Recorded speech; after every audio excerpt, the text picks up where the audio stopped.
this is actually the best part, I think, of the entire two-day session.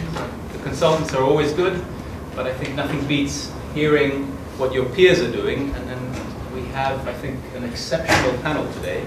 First of all, in terms of the agencies that we have and the types of things the agencies are doing, and we also have, I think, a phenomenal mix of a country, a city, not just any city, but one of the most dynamic cities in Europe, and a region.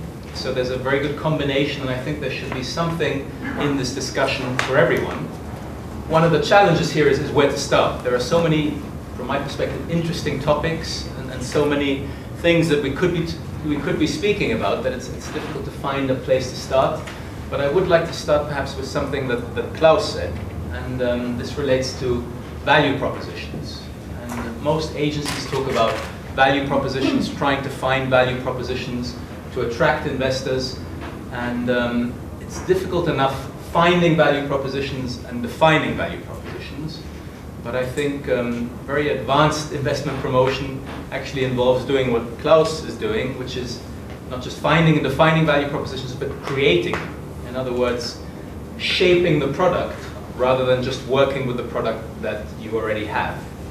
So I'd like to ask perhaps Claus to tell us a little bit more about how he's doing that, and particularly why you're even allowed to do that, and who's giving you the remit and the resources to do something that I think is extremely difficult.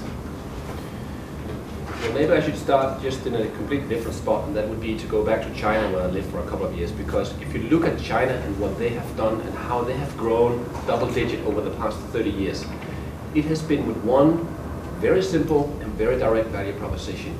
Because in a period 30 years ago, when many other developing countries were borrowing money from developed countries, China didn't want to go out to borrow money. They said, we don't want to create a lot of debt, but we're looking at what is the one value proposition that we have in China. And the answer to that was cheap labor. So they created everything around this simple, this cheap labor value proposition here. They created industrial parks, infrastructure.